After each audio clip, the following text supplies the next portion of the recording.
Welcome to aspirant academy. இந்த வீடியோவில் என்ன பார்க்க போகிறோம்னா, இன்றைக்குரிய கரண்ட் அஃபேர் தான் பார்க்க போகிறோம்.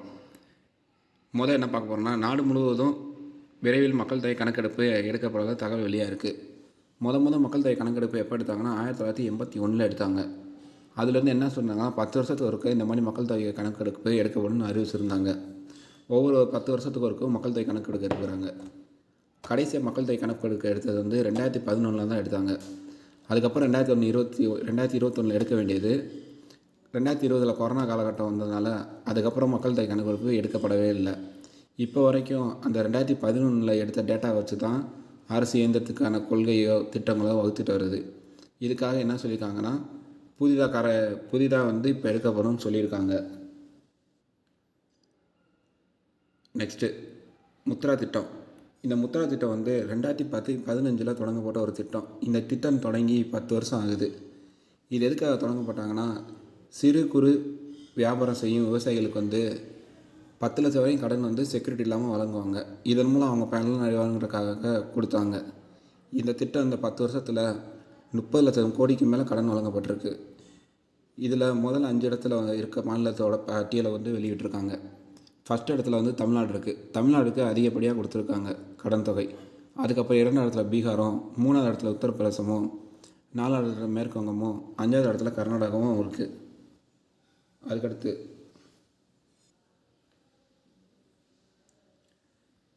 குஜராத்தில் புச் டு அகமதாபாத் இடையில் நாட்டின் முதல் வந்தே மெட்ரோ ரயில் சேவை தொடங்கியிருக்காங்க. இதுவரையும் வந்தே பாரதம் மாட்டிருப்போம். இது முதல் வந்த வந்தே மெட்ரோ. இதை நல்லா நோட் பண்ணி வச்சுக்கோங்க. அதனால் கண்டிப்பாக கேட்பாங்க. இதுக்கு முன்னாடி வந்தே பாரத் மட்டும்தான் இதுவரையும் இது பண்ணிகிட்டு இருந்தாங்க. இப்போ தான் முதல்ல வந்தே மெட்ரோன்னு சொல்லி இதை அறிமுகப்படுத்தியிருக்காங்க. அடுத்து என்ன பார்க்க போகிறோன்னா, ஆயுள் மற்றும் மருத்துவ காப்பீட்டுக்கு தவணை தொகை மீது இது வரைக்கும் 18% ஜிஎஸ்டி இருந்துச்சு.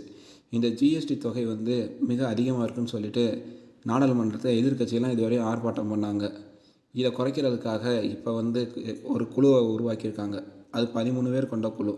அந்த குழுக்கு தலைவராக யார் நியமிச்சிருக்காங்கன்னா சாம்ராஜ் சௌத்ரி. இவர் யாருன்னா பீகாரின் துணை முதல்வர். இந்த குழுவில் இருக்க உறுப்பினர்கள்லாம் யாருன்னா தமிழ்நாடு, கேரளா, கர்நாடகம், ஆந்திரா, தெலுங்கானா, இதில் இருக்க அனைத்து மாநிலத்தில் இருக்கிற அமைச்சரும் இந்த குழுவில் உறுப்பினராக இருக்காங்க. இந்த குழு பரிசீலனை பண்ணி இந்த 18% குறைக்கலான்ற ஒரு முடிவுக்கு வரும். அடுத்து அதாவது வந்தே பாரத் ரயில் தொடக்கம் ஒரு 6 இது புதுசு பண்ணியிருக்காங்க. எதுக்காகனா நாட்டின் கிழக்கு பகுதியில் இருக்குல்ல, அந்த பகுதிகளெலாம் பொருளாதார வளர்ச்சி மேம்படுன்றக்காக இந்த ரயில்வே திட்டம்லாம் அதிகமாக கொண்டு வராங்க. அந்த வகையில் ஒரு 6 புதிய ரயில் பாரத் இயக்கத்தை தொடங்கியிருக்காங்க. ஜார்க்கண்ட் மாநிலத்தில் டாடா நகர்லேருந்து பீகார் பாட்னா வரைக்கும், அதே மாதிரி ஒடிசாவின் பிரம்மபுரிலேருந்து டாடா நகர் வரையும், ஒடிசாவின் ரூர்கேலாவிலேருந்து மேற்கு வங்கத்தின் ஹவுரா வரைக்கும், ஜார்க்கண்டின் தேவ்கர்லேருந்து உத்தரப்பிரதேசின் வாரணாசி வரைக்கும், பீகாரின் பகல்பூர்லேருந்து கவுரா வரைக்கும், பீகாரின் கயாலேருந்து கவுரா வரைக்கும். இது இப்போ ரீசெண்டாக இந்த 6 வந்தே பாரத்தை தொடங்கியிருக்காங்க. அவ்வளோதான் ஃப்ரெண்ட்ஸ். மேலும் அடுத்த வீடியோவில் பார்ப்போம்.